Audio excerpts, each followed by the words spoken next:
Assalamualaikum warahmatullahi wabarakatuh. Kembali lagi di channel Radio Horor. Untuk kisah kali ini ada sebuah cerita yang ditulis oleh Agil Ed Saputra dan sebuah kisah yang akan saya bawakan, yaitu kisah yang berjudul Bersekutu dengan Setan. Dan sebelum kita lanjut ke ceritanya, tekan dulu tombol like video ini dan jangan lupa tekan juga tombol subscribe channel ini dan nyalakan juga lonceng notifikasinya agar tidak ketinggalan cerita-cerita lainnya dari channel ini. Dan buat teman-teman yang pengen membaca langsung ceritanya, nanti silahkan saja kunjungi linknya yang nanti akan saya sertakan di kolom deskripsi. Dan seperti apa untuk kisah kali ini? Langsung saja kita masuk ke ceritanya.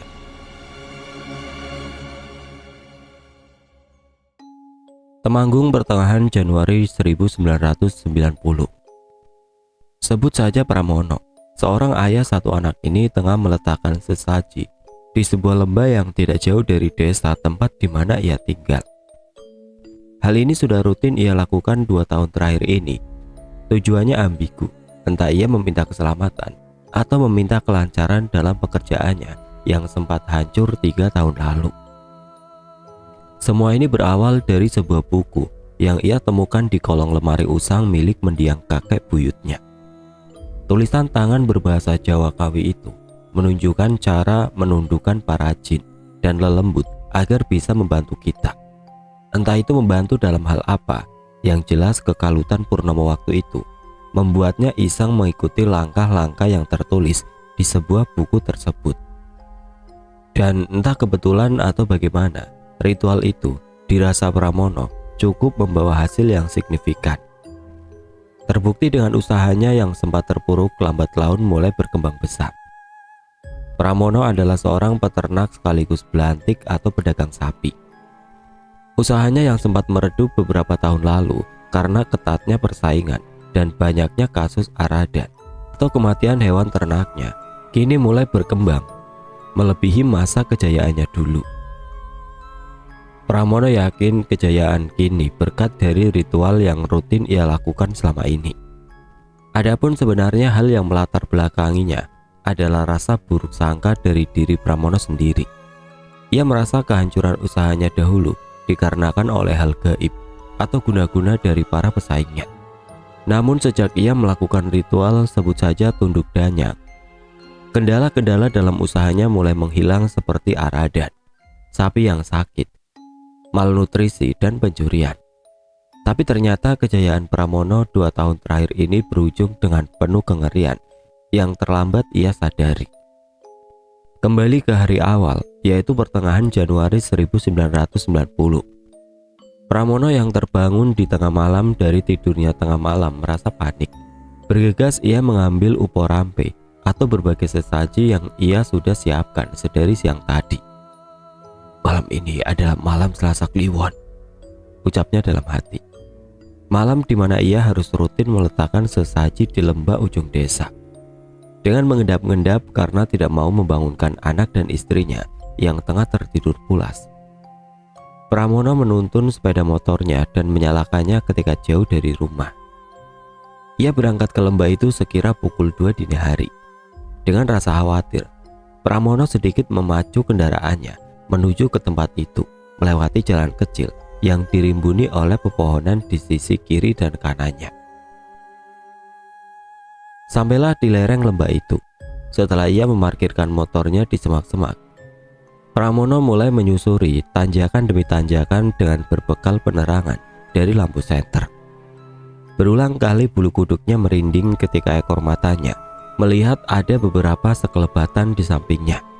Tapi ia mencoba untuk tidak memperdulikan hal itu sampai akhirnya sampailah Pramono di puncak lembah itu. Segera ia menata sesajen dan membakar kemenyan sembari membaca mantra. Suasana sekejap menjadi senyap dan tidak ada hembusan angin seperti biasanya.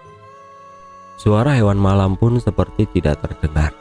Sementara Purnomo masih dengan hikmat mengulang mantra itu hingga kemenyan terbakar habis. Namun setelah itu tiba-tiba ada suara getaran daun dari semua semak-semak di sekelilingnya.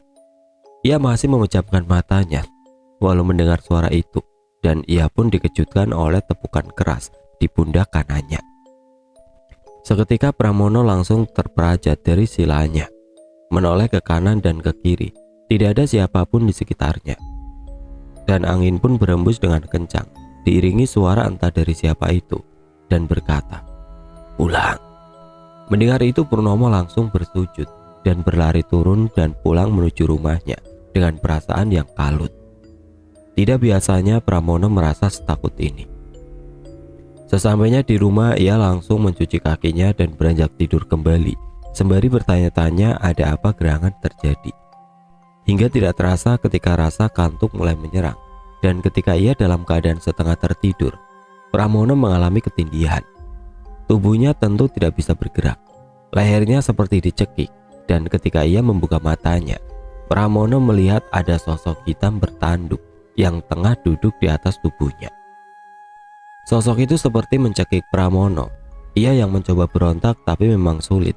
Sosok itu terlalu kuat, sampai akhirnya ketika tubuh Pramono mulai lemas, sosok itu melepaskan cekikannya dan hilang begitu saja. Pramono langsung terbangun dengan nafas yang terengah-engah. Ia pun menengok ke sisinya, tapi istri dan anaknya yang harusnya tidur di sampingnya kini menghilang. Nampaknya Pramono terbangun di tempat lain. Ruangan itu menjadi gelap dan terlihat sisi terang di depannya, yang mana di situ terdapat sebuah keranda mayat dan sosok pocong yang berdiri di dekatnya. Pramono sempat mengusap-ngusap matanya untuk meyakinkan tentang apa yang tengah dilihatnya. Tapi memang benar, setelah beberapa saat, wujud keranda mayat dan pocong itu masih terlihat jelas di hadapannya. Pramono mulai menangis dan meminta ampun. Lidahnya yang keluh tetap mencoba untuk berdoa, seraya menutupi mata dengan kedua tangannya. Dan angin pun berhembus kencang menerpa tubuh Pramono. Keadaan pun menjadi gelap, dan ia kali ini benar-benar terbangun di alam nyata. Terlihat istrinya yang menggoyang-goyangkan tubuh Pramono. "Ada apa, Mas? Bangun, Mas," kata istrinya. Di sini Pramono bernafas lega. "Oh, cuma mimpi," batinnya. Tanpa berkata-kata, Pramono pun kembali tidur dengan memeluk istrinya dan terbangun di keesokan harinya. Pramono terbangun di hari itu sambil memegang tengkuknya yang terasa sangat pegal. Pikirannya kembali mengingat kejadian semalam dan mimpi aneh itu. Namun semua seketika buyar ketika anak gadisnya memanggilnya. "Bapak, ayo berangkat," kata anaknya yang sudah menggendong tas sekolahnya. Pramono pun segera mencuci mukanya dan bergegas ke garasi, mengeluarkan motornya.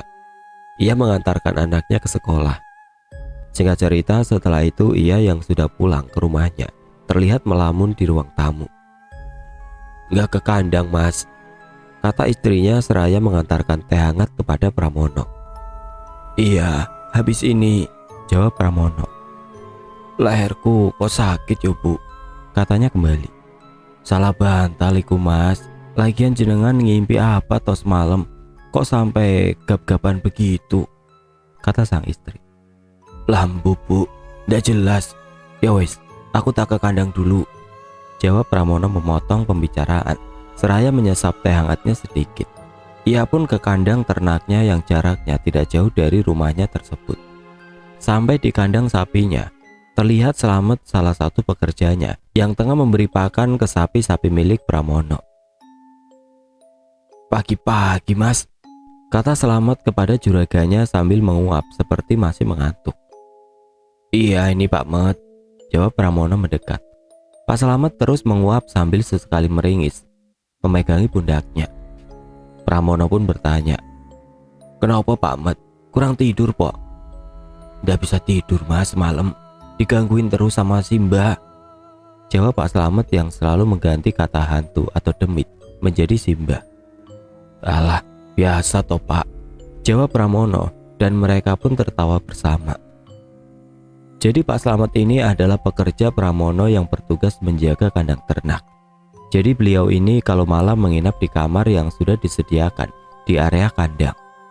Beliau juga bisa dibilang orang yang kelewat berani dan sudah biasa bersentuhan dengan hal-hal seperti itu. Tapi dari raut wajahnya, apa yang beliau lalui semalam sepertinya berbeda.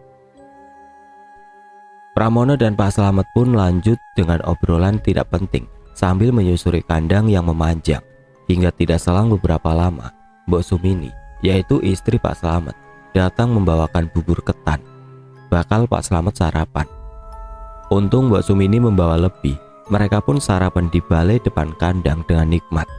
Walau berlauk aroma kotoran sapi, namun sepertinya mereka sudah biasa dengan suasana ini. Tapi tidak selang beberapa lama terdengar dari arah kandang gumaman dari sapi yang suaranya tidak biasa. Disusul dengan suara gaduh. Brak. Spontan Pak Slamet langsung memeriksanya dan tidak selang beberapa lama, Pak Slamet berteriak, "Bogel, Pak!" Mendengar itu Pramono langsung menghampiri, disusul oleh Mbok Sumini di belakangnya. Dan di situ terlihat Bogel, nama sapi limosin super yang bobotnya hampir 700 kilo itu, limbung tiarap. Nafasnya terengah-engah sambil terus menggumam kesakitan. Waduh, Pramono menepuk jidatnya. "Sana Pak Met, panggil Mas Samsuri." Katanya menyuruh Pak Slamet memanggil Samsuri, seorang mantri hewan. Tapi belum sampai Pak Slamet beranjak keluar, nafas si Bogel sudah tersegal-segal. Pramono sudah hafal betul ini tidak akan terselamatkan. Dia pun mencabut golok di pinggangnya dan menyembelihnya. Tidak ada perlawanan sama sekali dari sapi itu. Pak Slamet dan istrinya melongo melihat juragannya merugi. Bagaimana tidak? Untuk ukuran si Bogel ini, harganya bisa mencapai 3-4 jutaan. Kalau dikurskan di tahun ini, mungkin bisa mencapai 20 jutaan lebih. Pramono kembali duduk di balai dengan baju yang penuh noda darah dari sapi yang terpaksa ia sembelih. Terlintas di pikirannya tentang kejadian beberapa tahun lalu, yang mana ternaknya suka tiba-tiba mati tanpa sebab yang jelas. Pak Slamet menghampiri dan menjelaskan bahwa tadi pagi sapi itu baik-baik saja sebelum limbung. Pramono juga mengiyakan pasalnya pengecekan kesehatan sapinya yang baru dilakukan sehari lalu. Hasilnya sehat-sehat saja. Dan beberapa saat kemudian, dua pekerjanya pun datang. Sebut saja Jono dan Pak Imin. Pak Slamet segera mengajak mereka untuk memotong dan menguliti sapi itu. Namun di sini, hal mengejutkan terjadi lagi, karena sudah tercium bau bangkai dari sapi itu. Sangat aneh. Belum sampai 30 menit daging si Bogel sudah membusuk. Pramono yang masih duduk di balai pun ikut mencium bau itu dan bergegas menghampiri. Pramono hanya bisa bertolak pinggang sambil menggelengkan kepalanya. Mau tidak mau mereka pun urung memotong sapi itu dan atas perintah dari Pramono, si Bogel pun dikubur. Pramono kesal setengah mati, raut wajahnya kecewa. Jangan sampai kegagalan dahulu terulang lagi, batinnya. Dengan muka lesu, Pramono pun kembali ke rumahnya dan menceritakan rincian kejadian itu kepada istrinya. Sang istri yang lugu pun hanya bisa menyuruh Pramono untuk sabar. Singkat cerita, malam pun tiba. Pramono tengah duduk di teras depan rumahnya sambil menyesap kopi. Tidak henti ia memikirkan tentang kejadian tadi. Jangan-jangan ada yang guna-guna aku lagi. Batinnya yang selalu yakin menganggap bahwa kegagalan bisnisnya beberapa tahun lalu adalah akibat dari guna-guna seseorang yang iri dengan usahanya. Tidak terasa waktu sudah semakin malam. Namun Pramono tidak kunjung masuk ke dalam rumahnya. Istrinya yang sempat mengajaknya masuk pun diacukannya. Entah berapa batang rokok yang sudah ia bakar. Malam itu ia terlihat melamun memandangi halaman rumahnya yang luas itu. Seraya dengan pikiran yang masih saja dipenuhi dengan prasangka-prasangka, sampai aroma anyir darah tiba-tiba menusuk penciumannya. Pramono menoleh ke kanan dan ke kiri sambil mengenduskan hidungnya untuk meyakinkan bau itu, dan suara batuk pun muncul. Mengagetkan Pramono hingga terperajat dari tempat duduknya. Suara itu tepat di samping telinga kirinya, namun setelah ia menoleh, tidak ada siapapun. Walau gangguan seperti ini dirasa biasa baginya, tapi malam itu perasaannya tidak enak. Pramono pun melanjutkan lamunannya di ruang tamu, merebah di sofa sambil membuka koran. Hingga tidak terasa ia terlelap. Entah berapa lama ia tertidur, yang jelas ia kembali dibangunkan oleh suara ketukan dari pintu. Terletak hanya beberapa meter saja di dekatnya. Ia tidak yakin dengan ketukan itu, karena ketika ia terbangun, ketukan itu sudah tidak terdengar. Namun untuk memastikan, Pramono beranjak dan membuka pintu, dan memang benar, tidak ada siapapun di situ. Badannya sedikit keluar untuk memastikan memang tidak ada orang. Setelah ia yakin, Pramono pun kembali mengunci pintunya dan berbalik untuk melanjutkan tidurnya kali ini. Ia berjalan menuju kamarnya. Namun langkahnya seketika terhenti saat samar-samar ia melihat wujud putih berdiri di dekat rak buku di ruang tengah. Wujudnya memang tidak jelas karena memang cahaya penerangan di ruangan itu dipadamkan. Seraya mengusap matanya, Pramono berjalan mendekat dan kini semakin jelas sosok gadis kecil berambut panjang. Wajahnya menghadap ke tembok. Awalnya Pramono mengira itu adalah anaknya. "Sari," kata Pramono sambil mendekat. Namun sosok itu tidak bergeming dan malah kini terdengar mengucapkan kata-kata seperti rapalan mantra dengan tempo cepat dan nada yang membisik. Dan sosok itu pun memutar kepalanya, menoleh ke arah Pramono yang kini berdiri kaku tidak bisa bergerak. Wajahnya hitam tidak begitu jelas. Sosok itu berjalan mendekat dan semakin mendekat ke Pramono dan hilang setelah menabrak tubuh Pramono. Ia mengumpulkan tenaganya dan berjalan masuk menuju kamarnya dengan langkah yang sangat berat. Namun untungnya ia berhasil sampai di kamar tanpa ada sesuatu yang terjadi.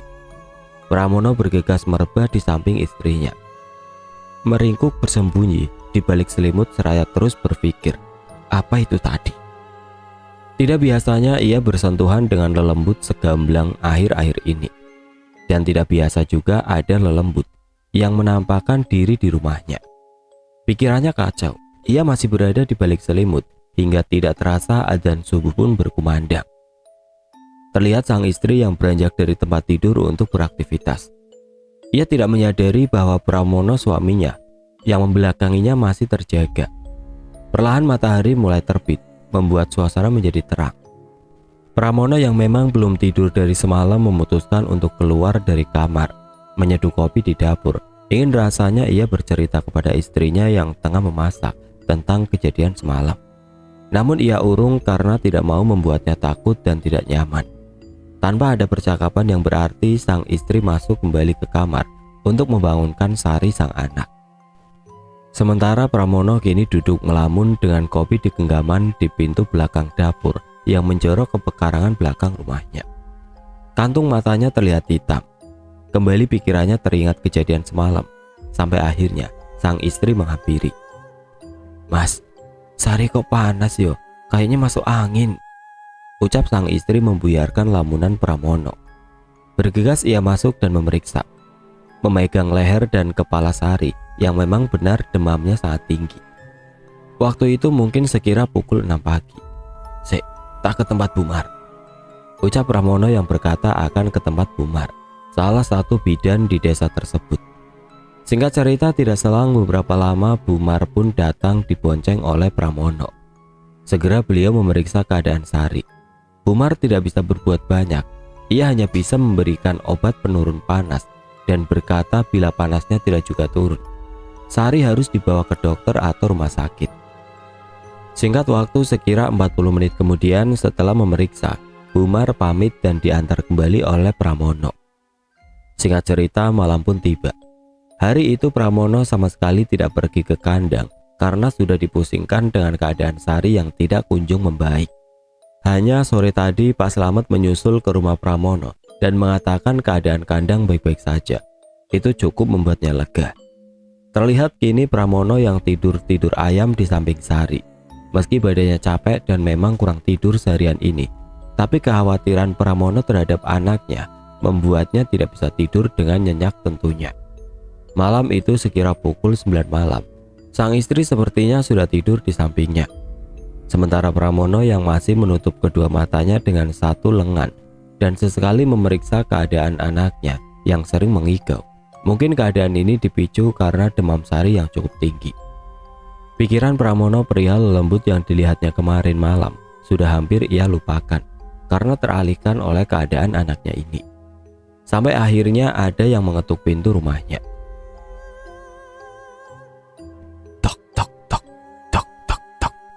Pramono tidak curiga karena sekarang belum terlalu larut. Dengan kalem ia beranjak dari tempat tidurnya dan pergi memeriksa. Namun setelah sampai depan dan ia membuka pintu, tidak ada siapapun di luar. "Brengsek," gerutu Pramono. Rasa takutnya ditimbun oleh kekesalannya Ia kembali menutup pintu dengan sedikit membanting dan masuk lagi ke kamarnya. Di dalam di ujung ranjang, Pramono tidak lagi bisa tidur. Rasa kantuknya terusir oleh ketukan tadi. Ia menatap langit-langit kamar dengan sesekali melirik ke arah jendela dengan tirai semi transparan. Luar seperti terlihat terang karena memang kamarnya agak gelap. Sari kembali mengigau. Dengan sigap Pramono membelai dan menenangkannya, tapi tidak selang beberapa lama ketukan itu muncul lagi. Tapi kali ini dari kaca jendela kamarnya. Tok tok tok. Dengan tempo yang lambat. Sontak Pramono spontan langsung menoleh ke arah tersebut, dan ia seperti melihat bayangan hitam yang berdiri di balik jendela kamarnya. Pramono terperajat dan mendudukkan posisinya, mencermati serta memastikan apa yang ia lihat. Dan memang, sepertinya ia tidak salah lihat. Pramono memegangi tubuh anaknya dengan pandangan yang masih tertuju dengan sosok bayangan hitam di balik jendela itu. Sampai akhirnya, Pramono sadar bahwa perlahan bayangan itu mulai berubah bentuk, membesar dan terlihat seperti bertanduk, mengetuk-ngetuk kaca jendela seraya menggeram. Pramono yang kini benar-benar ketakutan, mencoba untuk membangunkan istrinya. Namun hampir bersamaan dengan itu, dengan tiba-tiba, pintu kamarnya kini terbuka dengan perlahan. Sontak Pramono yang menoleh kembali dikagetkan ketika melihat sosok putih yang terlihat berdiri di depan pintu. Sosok itu adalah Pocong. Dengan kain kafan yang berlumuran tanah, lidahnya keluh tidak bisa mengucap apapun, hanya tangannya saja yang sedari tadi menggoyangkan tubuh istrinya, yang akhirnya ikut terbangun dan menyaksikan itu semua. Astagfirullah, ucap sang istri seraya meringkuk membelakangi sosok Pocong di depan pintu. Dan tidak sampai di situ, karena tiba-tiba saja, buk, ada sesuatu yang turun dengan keras yang berdiri di depan Pramono serta istrinya. Tidak jelas wujudnya karena memang hitam dan gelap. Hanya terlihat matanya saja yang merah menyala, dan ranjang pun bergetar. Sari menggelinjang kejang. Suasana panik tidak karuan. Kini perhatian Pramono dan istrinya teralihkan oleh anaknya. Ia hanya bisa memegangi tubuh anaknya yang bergetar. Sementara sang istri terlihat menangis. Namun seiring dengan itu, ternyata sosok-sosok lelembut itu menghilang, saling bersamaan dengan Sari yang mulai tidak lagi kejang. Pramono sempat merasa lega dan sang istri juga terlihat tenang. Namun tidak berlangsung lama, karena setelah itu, "Bu, Sari," ucap Pramono lirih yang langsung menempelkan telinganya ke dada anaknya. Disusul dengan sang istri yang memegangi tangan Sari yang masih hangat, namun nadinya sudah hampir tidak ada. Pramono langsung berlari keluar rumahnya untuk mencari bantuan. Tapi tidak selang beberapa lama, tangisan istrinya pecah. Kita semua pasti tahu apa yang terjadi. Ya, benar. Sari, anak gadis mata wayang Pramono, sudah tidak bernapas lagi. Dan Pramono yang kembali datang pun harus menerima kabar pilu ini. Tatapannya mendadak kosong mendengar tangisan istrinya di dalam. Firasatnya sudah tebal kalau anak gadisnya sudah tiada. Tidak butuh waktu lama, kabar kematian Sari, anak Pramono langsung menyebar di seluruh desa. Banyak orang yang kaget dengan berita ini. Pasalnya Sari ini anaknya sehat dan ceria. Bahkan malam sebelum ia sakit, Sari masih terlihat mengaji di surau dekat rumahnya. Dan memang itu juga kegiatan rutin Sari setiap sorenya.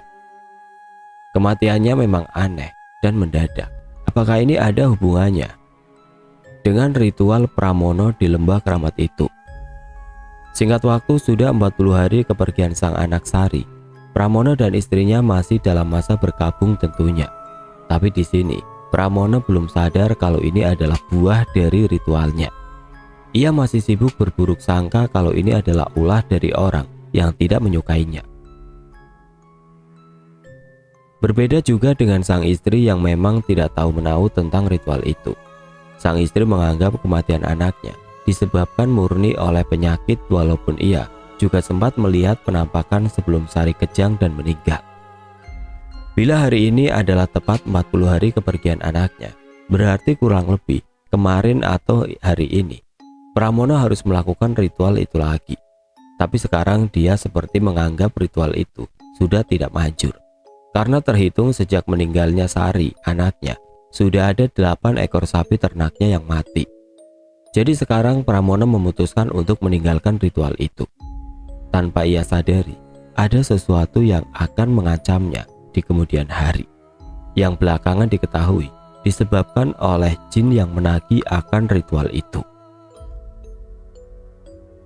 Masih di hari yang sama, malam itu setelah prosesi tahlilan, terlihat warga cepat-cepat beranjak pulang. Karena kebetulan malam itu hujan gerimis, begitu juga dengan para ibu-ibu yang sedari sore membantu istri Pramono menyiapkan kudapan ikut berpamitan satu persatu. Karpet yang terbentang di ruang tamu juga belum sempat dirapikan.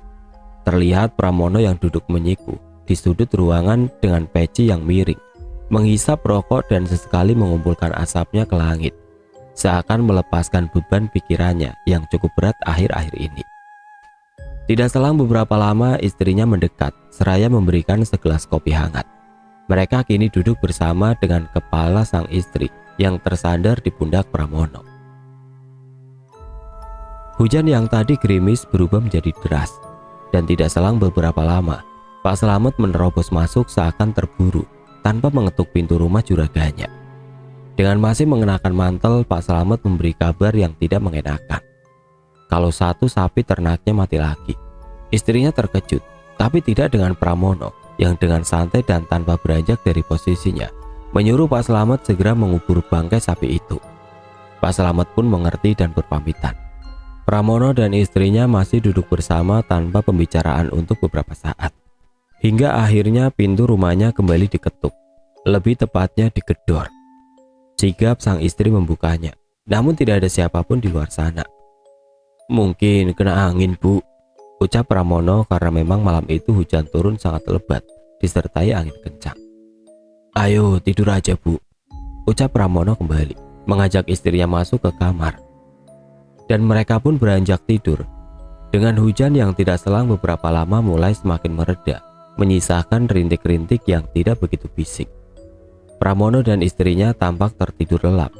Hingga lewat tengah malam sang istri terbangun karena hendak buang air kecil.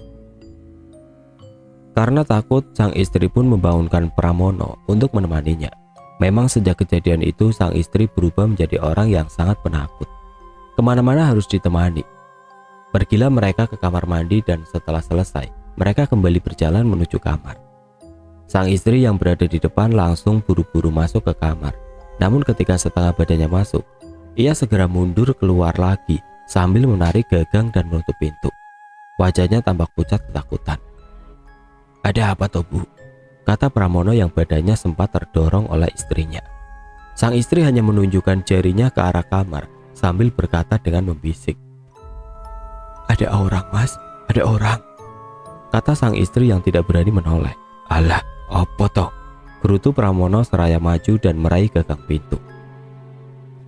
Setengah badan Pramono menerobos di antara gawang pintu. Ia sempat berhenti sejenak, kemudian memutuskan untuk keluar menutupnya kembali. Karena ketika ia masuk, ia sempat melihat sosok putih mirip kuntilanak berdiri di depan ranjangnya. Pramono terlihat ketakutan, namun mencoba tegar di depan istrinya yang sekarang dipeluknya. "Rapopo, Bu, rapopo," ucap Pramono untuk menenangkan keadaan. Entah beberapa lama ia dan sang istri berdiri di depan pintu. Karena ketakutan kembali bertambah ketika terdengar suara gaduh dari dalam kamarnya. Mendengar itu, Pramono memeluk istrinya semakin erat dan mengumpat. "Bajingan, siapapun yang berada di dalam, tolong pergi. Jangan ganggu rumah ini." Begitu ucap Pramono. Dan suara gaduh itu pun mereda, namun itu hanya untuk beberapa detik saja, karena kini berubah menjadi suara tawa yang memekik, yang tentunya masih bersumber dari kamar itu. Pramono langsung menyeret istrinya menjauh ke ruang tengah. "Allahu Akbar, Allahu Akbar, Allahu Akbar," ucap sang istri dari tadi, sementara kini terdengar kegaduhan lagi, namun dari langit-langit rumahnya. Pramono dan sang istri bersimpuh di karpet saling memeluk. Entah berapa lama hingga kegaduhan itu menghilang. Pramono terus memandangi keadaan luar rumahnya. Sementara sang istri masih berada di dada dan tidak berani membuka matanya. Sampai akhirnya, dengan tiba-tiba dan tanpa aba-aba, muncul sosok di balik jendela. Sosoknya putih samar yang semakin lama semakin jelas. Sosok itu adalah sosok pocong dengan muka yang hampir menyentuh kaca jendela. Wajahnya hitam, begitu juga dengan matanya. Mulutnya terlihat menganga, mengkomat-kamitkan mantra yang tidak jelas dengan nada yang membisik. Pramono segera memalingkan pandangannya ke arah lain, seraya menutupi kepala istrinya dan berkata, "Jangan dilihat, sudah, jangan lihat," ucap Pramono, dan listrik di rumah mereka pun seketika padam dan hidup lagi. Sang istri yang tadi masih dipeluknya terdiam tidak bersuara. Pramono merasa agak aneh. Tangannya berasa basah. Seraya memejamkan mata, Pramono berkata, Bu, Bu," sambil menggoyangkan tubuh yang dipeluknya itu. Dan ada sautan namun dari kejauhan. "Mas," ucap istrinya dari sudut ruangan yang membuat mata Pramono terbuka. Lantas siapa yang kini dipeluknya? Dengan gemetar Pramono melihat ke pangkuannya, dan ternyata yang dipeluknya bukanlah istrinya, melainkan sosok wanita tua dengan mulut terbuka seakan tertawa. Pramono langsung melepaskan pelukannya. Tubuhnya lemas, tidak bisa berjalan. Ia merangkak sebelum akhirnya sang istri memapah kembali ke dalam kamarnya. "Ada apa, Mas? Ada apa?" ucap istrinya di dalam kamar yang sepertinya tidak tahu apa yang terjadi. Pramono masih bingung dengan sikap istrinya, namun dia belum bisa berkata-kata. Hingga keesokan harinya, Pramono yang kini sedikit demam karena shock pun mulai bercerita detail kejadian malam itu, yang langsung dibantah istrinya yang keheranan. Jadi belakangan diketahui malam itu istrinya tidak pernah merasa membangunkan Pramono untuk mengantarnya ke kamar mandi. Istrinya juga tidak merasa melihat penampakan di rumahnya malam itu. Jadi siapa yang membangunkan Pramono, mengajaknya ke belakang, melihat penampakan bersama dan saling berpelukan. Malam itu istrinya memang akhirnya terbangun karena mendengar rintihan dari Pramono, yang ternyata sudah tidak tidur di sampingnya. Istrinya yang mencarinya akhirnya menemukan Pramono tengah duduk bersimpuh di karpet ruang tamu. Sang istri juga tidak melihat apapun di pelukan suaminya itu. Disitulah sang istri baru memanggil dengan kata "Mas." Dan dengan aneh sang istri melihat Pramono ketakutan dan roboh merangkak. Entah apa yang dilalui Pramono malam itu. Entah halusinasi atau memang sedang diperdaya oleh sesuatu yang jahat. Yang jelas sang istri melihat Pramono suaminya sedang tidak baik-baik saja. Pramono sekarang masih terbaring di tempat tidurnya. Badannya agak demam hari itu. Di dalam matanya yang terpejam, ia masih memikirkan arti dari kejadian semalam. Siang hari Pak Slamet datang. Sang istri yang membukakan pintu sedikit tercengang dan bertanya, "Sapi mati lagi Pak Met?" "Enggak kok Mbak, cuma mau cerita saja," jawab Pak Slamet. "Tapi Mas Pramono lagi tidak enak badan Pak Met." "Ya sudah, masuk dulu saja," jawab istri Pramono kepada Pak Slamet.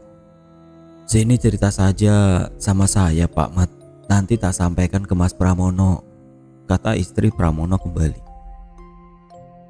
Mereka pun duduk di karpet yang membentang bekas tahlilan semalam yang belum sempat dirapikan kembali. Di sini terjadi perbincangan yang cukup panjang dan dalam antara Pak Slamet dan istri Pramono. Pak Slamet bercerita bahwa sudah 40 hari ini, sejak meninggalnya Sari, beliau ketika tidur di kandang sering didatangi atau diganggu oleh makhluk halus. Awalnya Pak Slamet membiarkan itu, karena memang beliau ini sudah terbiasa bersentuhan dengan hal-hal seperti itu. Tapi belakangan ini, teror dari lelembuti kandang dirasa Pak Slamet sudah mengkhawatirkan. Puncaknya adalah semalam, sebelum beliau mengabarkan tentang satu sapinya yang mati. Jadi malam itu atau tepatnya semalam, Pak Slamet akhirnya melihat sendiri makhluk yang membuat sapi-sapi itu mati. Singkatnya begini, Pak Slamet yang akan beranjak tidur sehabis memeriksa para sapi, tiba-tiba dipaksa untuk bangun ketika mendengar suara gumaman aneh dari salah satu sapi di kandang. Pak Slamet segera beranjak dan mencari sumber suara itu. Berbekal lampu senter yang dayanya hampir habis, beliau berjalan pelan agar tidak menimbulkan suara, seraya menyoroti sapi yang berada di kanan dan kiri satu persatu. Sampai akhirnya beliau menemukan sumber suara itu. Meski jaraknya masih beberapa meter, perasaannya sudah tidak enak. Dengan keberaniannya, Pak Slamet mencoba menyoroti sumber suara itu yang ternyata bersumber dari kandang nomor 3 dari sudut. Namun ketika hampir benar-benar dekat, tiba-tiba lampu senternya mati. Pak Slamet dengan rasa yang sudah tidak karuan berhenti sejenak dan memukul-mukul senter yang digenggamnya. Hingga tidak selang beberapa lama senter pun kembali menyala. Segera Pak Slamet mendekat dengan sedikit berlari dan langsung menyoroti sapi itu. Namun ternyata apa yang dilihatnya tidak hanya sapi, melainkan sosok tinggi hitam yang tengah mengapit tubuh sapi itu dengan kedua kakinya. Sosoknya sangat besar, tingginya hampir menyentuh langit-langit kandang itu. Pak Slamet masih mencoba tenang dan malah menyoroti sosok itu dari bagian bawah sampai ke wajahnya, yang ternyata cahaya seperti menembus tubuh dari sosok itu. Matanya merah menyala. Pak Slamet membuang jauh rasa takutnya dan berkata, "Siapa kamu?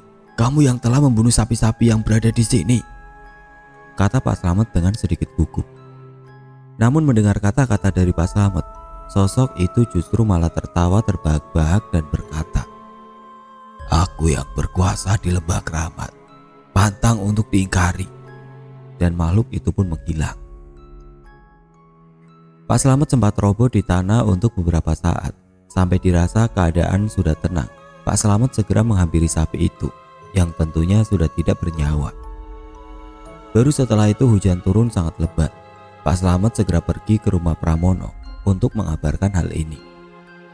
Begitulah cerita Pak Slamet di siang itu yang ditutup dengan pertanyaan kepada istri Pramono. "Apakah Mas Pramono itu sempat ngudi atau meminta sesuatu di lembah keramat, Mbak?" kata Pak Slamet. Istri Pramono yang tidak tahu menahu terlihat shock dan tidak bisa memberi tanggapan yang banyak kepada Pak Slamet. "Maksudnya suami saya pesugihan gitu?" tanya istri Pramono kepada Pak Slamet, yang langsung disanggah oleh Pak Slamet. "Kalau setahu saya itu tidak termasuk pesugihan, Mbak. Itu seperti kemarahan dari makhluk itu saja, atau ada laku atau syarat yang tidak ditepati oleh Mas Pramono," kata Pak Slamet. "Tapi terlepas dari apapun yang melatar belakanginya, semua ini harus dihentikan, Mbak," timpal Pak Slamet kembali. Dan Pak Slamet pun berpamitan seraya berpesan apabila ingin semua ini selesai, Pak Slamet akan siap membantu mencarikan seseorang yang bisa menyelesaikan hal ini. "Ya, ini tetap harus diselesaikan, Pak Met," kata istri Pramono di ambang pintu rumahnya sebelum Pak Slamet berjalan menjauh. Sang istri segera masuk ke kamar untuk melihat suaminya yang ternyata sedang terlelap. Dengan halus sang istri memegang kepala Pramono yang ternyata sudah tidak demam lagi. Ia tetap akan menceritakan semua ini saat nanti suaminya sudah siuman. Kini sang istri ikut merebah di samping Pramono siang itu. Sekira 1-2 jam kemudian Pramono terbangun dengan keringat yang membasahi tubuhnya. Ia sudah merasa baikan meski pikirannya masih kacau. Sang istri yang kembali memeriksa kini bernafas lega melihat suaminya sudah sembuh. Karena sesungguhnya sang istri masih merasa trauma dengan seseorang yang mengalami demam, mengacu pada kejadian yang dialami mendiang anaknya Sari. "Gimana kandang, Bu? Pak Slamet sudah kesini?" kata Pramono yang kini selonjoran di ranjangnya. Sang istri pun akhirnya menceritakan tentang keadaan kandangnya dan cerita kesaksian dari Pak Slamet. Istrinya sedikit marah karena memang tidak pernah tahu menahu tentang ritual yang dilakukan suaminya. Tersirat seakan sang istri juga menyalahkan Pramono tentang kematian anaknya. Ketika sang istri mencecar perihal janji yang diingkari oleh Pramono dalam ritual di lembah keramat itu. Pramono juga tidak tahu, walau setelah berpikir keras pun ia tetap tidak tahu apa penyebabnya dan apa yang telah ia ingkari. Tapi untuk saat ini, perdebatan sudah tidak penting lagi, karena yang terpenting saat ini adalah bagaimana masalah ini bisa segera diselesaikan. "Ayo kita ketemu Pak Slamet, Bu," kata Pramono. Dan mereka pun pergi keluar menuju kandang untuk menemui Pak Slamet. Sesampainya di sana terlihat Pak Slamet yang tengah membersihkan kandang. "Pak Met," teriak Pramono. Pak Slamet segera menghampiri juraganya meski dengan baju yang sedang belepotan kotoran sapi. "Kalau sudah begini, bagaimana solusinya, Pak Met?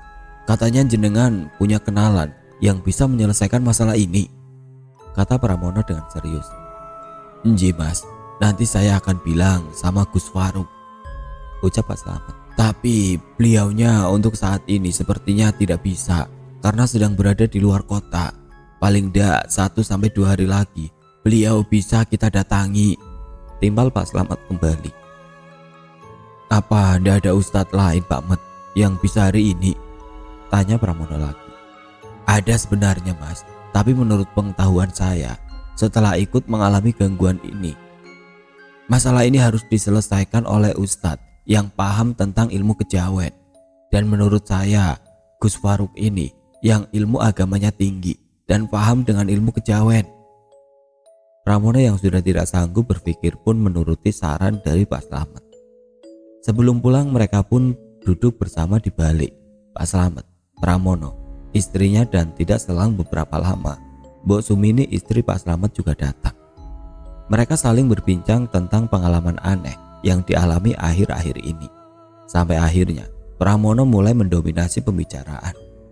Ia bercerita tentang kehancuran bisnisnya bertahun lalu yang ia yakini adalah hasil guna-guna dari pesaingnya. Padahal itu masih bisa dilogikakan. Memang kala itu sapinya mati satu persatu, tapi jelas cara kematiannya tidak seperti kematian sapi-sapinya akhir-akhir ini. Dulu sapinya yang akan mati masih bisa diselamatkan, kulit dan dagingnya. Beda dengan yang sekarang, dengan waktu kurang dari 30 menit saja, sapi yang mati langsung menjadi busuk dagingnya, tidak bisa diselamatkan. Tapi mungkin waktu itu Pramono tidak bisa berpikir jernih. Ia menganggap kematian itu dikarenakan sihir jahat. Dalam keputusasaan, Pramono pun pergi ke rumah masa kecilnya. Awal tujuannya sih hanya untuk menenangkan pikiran. Hingga akhirnya tidak sengaja, ia menemukan sebuah buku yang dibungkus kain kafan, ditemali dan disegel menggunakan tetes kemenyan. Pramono yang penasaran langsung membuka bungkusan itu dan membuka satu persatu halamannya. Ini bukan buku cetak pastinya, karena tulisan yang ada di dalamnya adalah tulisan tangan. Pramono membolak-balik halaman demi halaman buku yang ditulis dengan bahasa Jawa Kawi itu, sampai akhirnya ia menemukan satu halaman yang bertuliskan mantra ritual tolak bala tunduk danyang, yang kalau diartikan adalah ritual tolak bala menundukkan lelembut penguasa. Pramono yang sepertinya tertarik lanjut dengan membaca mantra itu sekilas dan langsung menuju tulisan paling bawah yang bertuliskan syarat-syarat bagaimana menjalankan ritual ini. Dan entah kebetulan atau tidak, hari itu adalah hari yang tepat menjadi salah satu syarat ritual itu, yaitu hari Selasa Kliwon. Tanpa berpikir dan penuh keyakinan, Pramono langsung keluar membawa buku itu dan mencari syarat-syarat yang tertulis di bawah mantra itu. Dan malamnya, Pramono pun mulai memilih tempat untuk melakukan ritual itu. Dari beberapa tempat angker yang berada di dekat desanya, Pramono memilih tempat paling angker menurut orang-orang, yaitu Lembah Keramat. Ia pun melakukan ritual untuk pertama kali, dan memang tidak ada kejadian yang begitu menyeramkan, hanya timbul angin kencang saat kemenyan itu terbakar. Sembari membaca mantra itu lewat salinan tulisan, karena memang kala itu Pramono belum hafal betul, ia menyelipkan beberapa permintaan, seperti kebangkitan usahanya dan kehancuran usaha milik para pesaingnya. Hingga kemenyan itu pun mati, Pramono pun pulang dengan rasa masih penuh keraguan apakah ini benar-benar bisa bekerja. Namun selang sehari setelah ritual itu, seperti timbul keyakinannya untuk bangkit. Dengan sisa modal, ia mulai membeli sapi-sapi muda yang kurus untuk ia gemukan dan dijual kembali. Dan ternyata mulai ada perkembangan yang signifikan dengan usahanya. Pramono pun mulai yakin dan melanjutkan ritual itu secara rutin setiap malam Selasa Kliwon. Dan hal yang tidak ia sadari adalah satu persatu pesaingnya sesama peternak mulai tumbang satu persatu. Usaha Pramono pun mulai berkembang lebih besar dari masa keemasannya dahulu hingga 2 tahun ini. Dan ternyata kini akan kembali hancur lagi. Begitu kira-kira pembicaraan dari Pramono di kandang itu sampai tidak terasa. Sore pun kian menjelang. Pramono dan istrinya pun pulang kembali ke rumah dengan meyakinkan Pak Slamet untuk segera memberi kabar tentang Gus Faruk. Singkat cerita, malam pun tiba.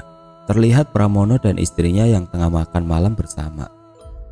"Mudah-mudahan tidak ada apa-apa ya, Bu," ucap Pramono kepada istrinya. Sang istri pun mengaminkannya. Setelah itu Pramono mulai berkeliling rumahnya untuk memeriksa semua penerangan di setiap ruangan itu menyala. Berharap ini bisa sedikit mengurangi rasa takutnya. Tidak lupa ia juga melapisi tirai jendelanya yang semi transparan itu dengan kain sarung. Dan setelah itu Pramono dan istrinya pun beranjak untuk tidur. Suasana sunyi malam itu membuat mereka segera terlelap sampai akhirnya ada suara duk, duk, duk. Dan sayup-sayup istrinya pertama kali terbangun mendengar suara itu yang sepertinya berasal dari sebuah lemari baju di depan ranjang mereka. Sang istri tentu spontan memandang ke arah sumber suara. Matanya mengernyit mendadak terbelalak ketika tahu yang dilihatnya adalah sosok pocong yang tengah membentur-benturkan kepalanya di lemari jati itu. Seketika sang istri langsung menutup matanya kembali, seraya tangannya meraih dan menggoyangkan Pramono, suaminya yang masih tertidur. Sementara di balik mata sang istri yang masih terpejam, suara benturan pocong itu masih berlanjut. Duk, duk, duk. Sampai akhirnya Pramono pun ikut terbangun. Ia terlihat masih mengusap-ngusap matanya sampai ia mendadak terkejut melihat apa yang ada di depannya itu. Sempat terperangah untuk beberapa saat, Pramono kini menutup matanya sembari memeluk istrinya. Dan suara benturan itu masih tetap ada, namun lama-lama melirih dan menghilang. Setelah bertahan beberapa waktu, akhirnya Pramono dan istrinya membuka matanya perlahan. Namun pocong itu ternyata masih ada, kini dengan posisi yang berbeda. Tidak seperti tadi posisinya membelakangi. Kini pocong itu berdiri menghadap mereka berdua. Entah mengapa antara Pramono dan sang istri kini sama-sama tidak bisa bergerak. Menutup mata saja mereka tidak bisa. Pandangan mereka seakan terhipnotis untuk terus memandangi sosok pocong itu yang lama-kelamaan mulai mengeluarkan tangan dari balik punggungnya. Aneh sekali. Dan perlahan sosok pocong itu pun mendekat menuju mulut ranjang, dan ketika benar-benar dekat, pocong itu berkata dengan lirih kepada Pramono dan istrinya, "Ayo ikut aku pulang," katanya sekecap dari sosok tersebut. Dan tidak selang beberapa lama, sosok pocong itu pun menghilang begitu saja. Terlihat Pramono dan istrinya masih duduk saling berpelukan di atas ranjang. Sang istri menangis ketakutan. Mungkin mereka mengira gangguan berwujud malam ini sudah berakhir, tapi ternyata tidak. Tubuh Pramono merasa ada yang mencolek-colek dari samping. Awalnya ia mengira itu adalah istrinya. Namun setelah ia menyadari bahwa tangan sang istri berada di genggaman Pramono. "Waduh, apalagi nih?" batin Pramono. Dengan perlahan ia menoleh ke arah sesuatu yang masih mencoleknya itu. Dan setelah dilihat betapa kagetnya Pramono ketika ada satu tangan yang keluar dari tembok. Pramono langsung bergerak menjauh dengan sedikit membopong istrinya. Sementara saat ini tangan itu seperti masih mencoba meraih Pramono dengan melambai-lambai. Entah tangan siapa itu, yang jelas itu bukan tangan manusia. Sampai akhirnya semua gangguan mendadak hilang. Suasana berubah menjadi senyap. "Ayo kita tidur di luar saja, Bu," kata Pramono. Tapi tidak ada jawaban dari sang istri. Sampai akhirnya Pramono kaget setelah melihat hidung istrinya mengeluarkan darah. "Bu, Bu," ucap Pramono menggoyangkan tubuh istrinya yang sepertinya pingsan. Pramono merasa panik saat itu tidak bisa tergambarkan. Namun ia mencoba untuk tetap tenang dengan membawa istrinya berbaring di ruang tengah. Tubuhnya gemetar menahan amarah. Pramono pun berdiri mengambil golok yang menggantung di samping rak di ruangan itu, mengeluarkan bilahnya dan berkata, "Aku sekarang tidak takut. Keluar kalian semua. Kalau berani, hadapi aku," ucap Pramono dengan penuh amarah. Dan tidak berselang lama setelah itu, Pramono seperti melihat sesuatu ramai yang lalu lalang di depan rumahnya. Begitu juga suara desikan daun dari pohon rambutan di halaman depan yang seperti sengaja digoyangkan. Ketakutan Pramono mulai muncul lagi. Namun di sini ia tetap mencoba untuk menepisnya. Dengan golok yang masih dalam genggaman, Pramono mulai berjalan maju dan mengintip apa yang terjadi di luar rumahnya dari balik jendela. Dan samar-samar ia melihat sosok hitam besar yang tengah berjalan ke arah rumahnya. Cara jalannya hampir mirip manusia, namun ukuran tubuhnya sangat tidak wajar. Pramono masih memandangi sosok itu, namun ketika jaraknya semakin dekat, Pramono memilih untuk mundur. Pramono berdiri di dekat istrinya yang masih tidak sadarkan diri. Masih dengan golok di genggaman tangannya, Pramono mencoba tegar. Sampai akhirnya tidak selang beberapa lama, terdengar ketukan dari pintu depan rumahnya. Ia yakin itu adalah pengejawantahan dari sosok tadi. Tok, tok, tok. Pintunya diketuk dengan keras. Pramono mencoba mengumpulkan keberaniannya untuk berbicara kepada sosok yang mengetuk pintu rumahnya. Namun belum sampai ia mengucapkan kata, tiba-tiba ketukan itu berubah menjadi suara tawa dengan suara yang keras dan dalam. Pramono mencoba menata nafasnya, dan dengan tubuhnya yang gemetar tidak terkendali, Pramono berkata kepada sosok yang sepertinya berada di balik pintu itu. "Sini masuk kalau berani mengganggu keluargaku, langkahi dulu mayatku," kata Pramono dengan tegas, namun agak sedikit terbata-bata. Tawa itu pun tidak terdengar lagi, namun tiba-tiba, brok, sosok hitam itu muncul jatuh dari langit-langit dan kini berada tepat di depan Pramono. Ia kaget bukan kepalang hingga sempat roboh ke lantai. Sosok itu berjalan mendekat ke arah Pramono yang masih tersungkur di lantai. Ia masih menggenggam erat goloknya, meski kini Pramono sedikit demi sedikit memundurkan posisinya sampai akhirnya Pramono mulai gelap mata dan berdiri. Ia memejamkan matanya seraya maju mendekati sosok itu, hingga mereka pun kini saling berhadapan-hadapan. Pramono sempat membuka matanya dan memejamkan lagi dengan membabi buta. Ia pun menghubag-habikan goloknya sambil berteriak, "Migato, Migato!" Entah berapa lama itu terjadi, yang jelas saat ia kembali membuka matanya, sosok itu sudah menghilang. Dan tidak selang beberapa lama, terdengar suara, "Mas," dari istrinya yang tiba-tiba saja siuman dari pingsannya. Mereka pun duduk bersama di ruangan tengah itu. Setelah melewati hal-hal ini, tentu mereka tidak akan bisa tidur kembali. Mereka pun kini terjaga saling berpelukan. Sesaat Pramono menoleh ke arah jam yang menempel di dinding ruangan itu yang menunjukkan pukul 3 pagi. Mereka berdua melamun tanpa ada pembicaraan, hingga tidak terasa adzan subuh berkumandang. "Ayo sholat, Bu," kata Pramono yang cukup mengagetkan istrinya. Pasalnya Pramono ini jarang sekali sembahyang. Mungkin karena apa yang ia lewati ini membuatnya ingat kepada Tuhannya. Mereka pun sholat bersama. Dengan keadaan pagi yang masih buta, mungkin karena langit memang sedang mendung. Awalnya mereka terlihat sangat busuk, sebelum akhirnya ada sesuatu yang membuat mereka berlari meninggalkan sholatnya yang belum selesai itu. Sesuatu itu adalah seekor ular besar yang lewat tepat di depan kaki Pramono yang menjadi imam. Awalnya Pramono masih mencoba husu, namun ia tidak sanggup setelah ular itu bergerak mendekat seakan ingin melingkar di tubuh Pramono. Sang istri yang juga melihat ular itu langsung berteriak dan menyeret suaminya menjauh dan keluar dari kamar.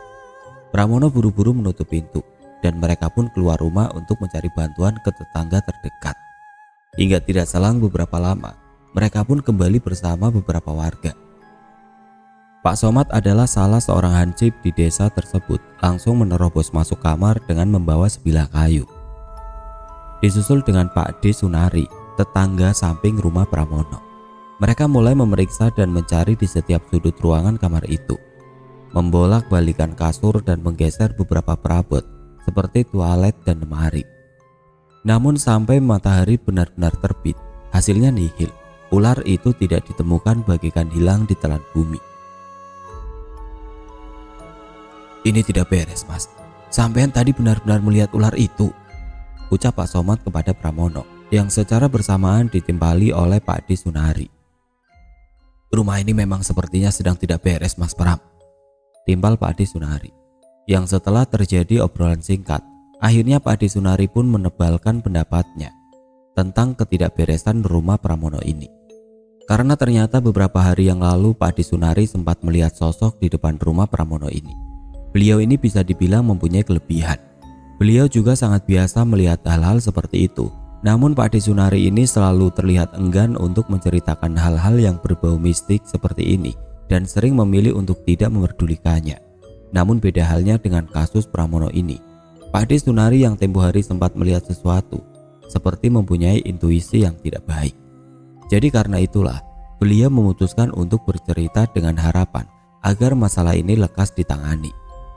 Begini kira-kira kesaksian dari Pak De Sunari. Di tahun 90-an ini memang belum semua rumah mempunyai kamar mandi dan saluran pembuangan sanitasi. Jadi masih banyak warga yang melakukan aktivitas seperti mandi, mencuci pakaian dan buang air di sebuah belik atau MCK umum yang biasanya tersebar di beberapa tempat di desa tersebut. Sama halnya dengan Pak De Sunari ini yang juga belum mempunyai kamar mandi sendiri. Singkat cerita, suatu malam Pak De Sunari harusnya tidur nyenyak, terpaksa harus bangun karena ingin buang air besar. Dengan sedikit terburu karena hasrat itu sudah hampir memuncak. Diraihnya sarung dan senter baterai di sampingnya. Segera beliau keluar kamar. Dengan agak cepat, Pak De Sunari melangkah. Meski terbatas tembok yang tinggi dan pohon mangga, rumah Pak De Sunari ini memang berada persis di samping rumah Pramono. Pak De Sunari berjalan melewati rumah Pramono. Ia sempat menoleh ke arah rumah yang besar itu. Tidak ada perasaan apa-apa. Pak De Sunari hanya membatin kasihan dengan Pramono yang belum lama ini anaknya meninggal. Ia pun berlalu begitu saja. Langkahnya kini semakin terburu. Menyusuri jalan desa yang kala itu masih minim penerangan menuju ke bilik tersebut. Sesampainya di sana dan melakukan aktivitasnya, Pak De Sunari segera beranjak pulang. Kini langkahnya lebih santai karena tidak ada lagi yang membuatnya harus terburu-buru. Seraya menghisap tembakau, Pak De Sunari berjalan sambil sesekali mengarahkan lampu senternya ke semak-semak gelap yang dilaluinya. Sampai akhirnya ketika ia melewati rumah Pramono, langkahnya terhenti melihat bayangan hitam yang tengah berdiri di depan pintu rumah Pramono. Ini hantu apa manusia? Batin Pak De Sunari seraya mengarahkan sorot lampu senternya ke arah sosok hitam tersebut. Dahinya mengernyit menyorot sosok itu perlahan karena memang jaraknya lumayan jauh, terhalang halaman rumah Pramono yang luas. Wah, bukan orang ini kayaknya, batin Pak Sunari yang masih menyoroti sosok itu dari bawah ke atas. Dan dugaannya benar, ketika lampu sorotnya mengarah ke bagian atas atau kepala dari sosok tersebut, Pak De Sunari seperti melihat sesuatu yang lancip menempel di kepala sosok itu. Bersamaan dengan itu, sepertinya sosok itu menyadari kehadiran Pak De Sunari. Karena tiba-tiba sosok itu berjalan mundur, lebih tepatnya berlari mundur, menghampiri Pak De Sunari yang masih berdiri tanpa takut. Sampai akhirnya ketika jarak antara sosok itu dan Pak De Sunari sudah benar-benar dekat, perlahan sosok itu membalikan badannya dan kini menghadap ke Pak De Sunari yang lagi-lagi tidak bergeming. Di sini Pak De Sunari mendeskripsikan wujud dari sosok itu mirip dengan sapi atau kerbau yang bertubuh manusia. Tubuhnya sangat besar. Dengan tinggi kurang lebih 3 meter, sosok itu menatap Pak De Sunari dengan nafas yang keras. Pak De Sunari juga menatap balik sosok tersebut. Meski harus sedikit mendongakkan kepalanya, mereka pun saling bertatap-tatapan untuk beberapa saat. Sampai akhirnya sosok itu berbicara. Minggat daripada aku makan keluargamu, kata sosok itu dengan suara berat dan dalam. Di sini sedikit ketakutan Pak De Sunari pun muncul. Ia pun langsung bergegas pergi menjauh dan masuk ke rumahnya tanpa menjawab perkataan dari sosok itu. Begitulah kira-kira kesaksian singkat dari Pak De Sunari. Beliau berujar baru kali ini melihat sosok lelembut berwujud seperti itu dan berkata begitu. Atas dasar inilah Pak De Sunari menyimpulkan ini bukan demit biasa. Singkat cerita, di hari itu juga Pramono menemui Pak Slamet di kandang untuk menanyakan perihal solusi dari masalah ini. Sampai akhirnya pergilah mereka ke tempat Gus Faruk, yaitu seseorang yang dijanjikan Pak Slamet bisa menyelesaikan masalah ini. Sesampainya di rumah Gus Faruk dan menceritakan semuanya, kini semuanya perlahan mulai tenang. Tentang apa sebab musabab ini bisa terjadi, menurut penjelasan Gus Faruk memang benar. Semua berasal dari ritual itu. Terlepas dari penjelasan Pramono yang bersumpah tidak meminta kekayaan, Tapi sangat jelas Pramono kini terjebak dalam persekutuan dan tipu daya iblis. Gus Faruk mencoba memberikan analogi yang mudah untuk dimengerti. Jadi meminta bantuan kepada selain Tuhan diibaratkan seperti hutang piutang yang harus dikembalikan beserta bunganya. Mungkin hutang antara Pramono dan para lelembut penunggu lembah keramat itu sudah lunas ditukar dengan sesajen, tapi tidak dengan bunganya. Bunga yang dimaksud di sini adalah akibat dari persekutuan itu. Dan hal ini adalah pasti karena dia selalu licik dan menagih janji yang sebenarnya hanya tersirat. Jadi memang butuh keahlian yang mendalam untuk memahami apa yang dia mau.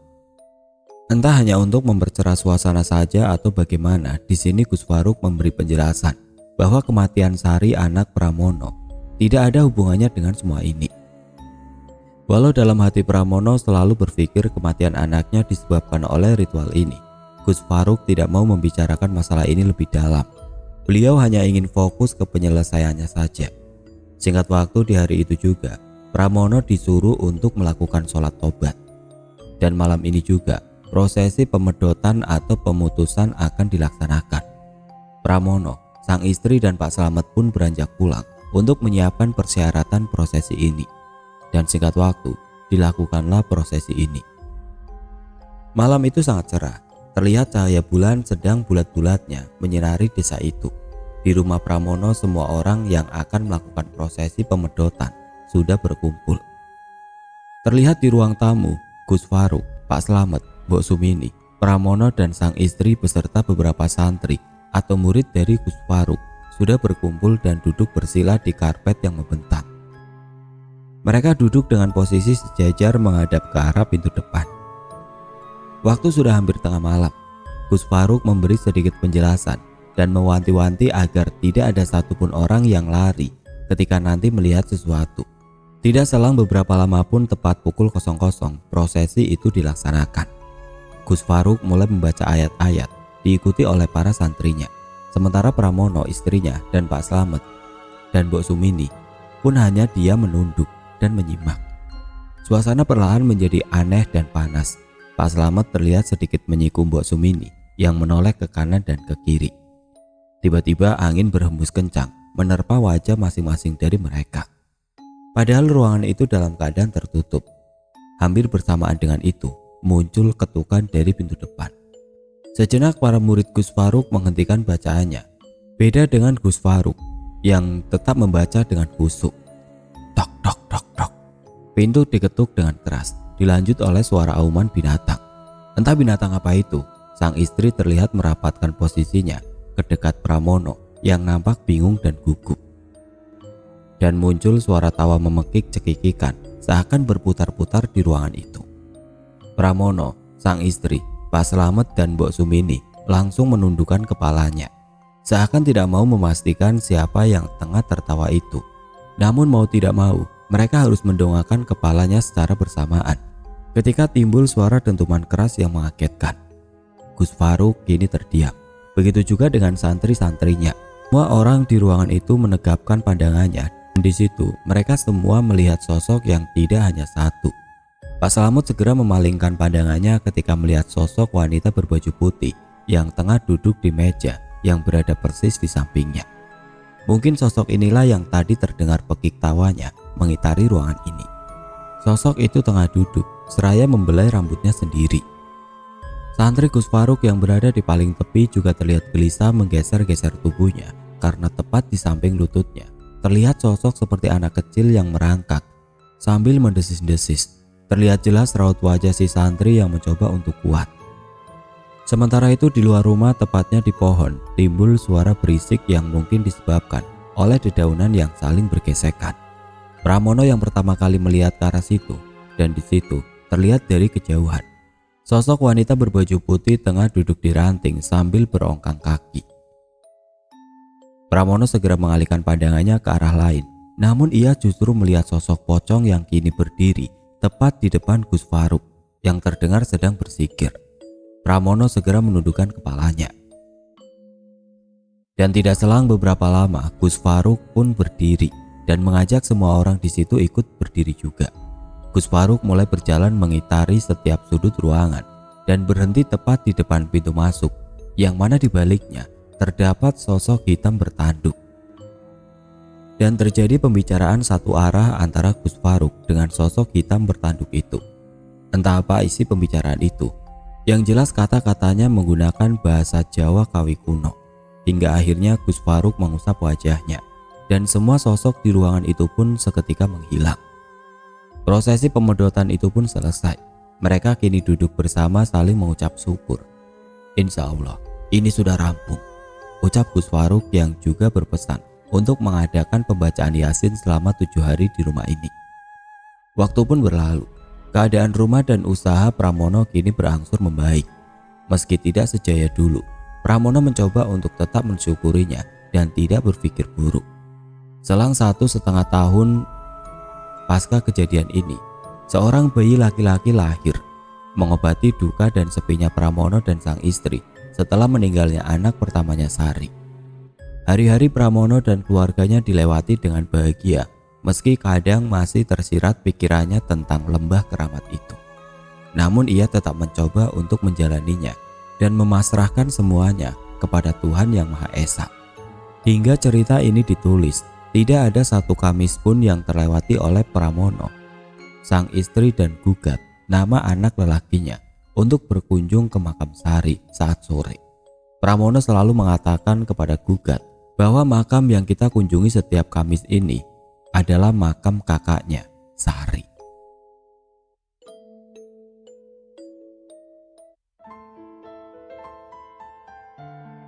Oke teman-teman, sekian untuk cerita kali ini.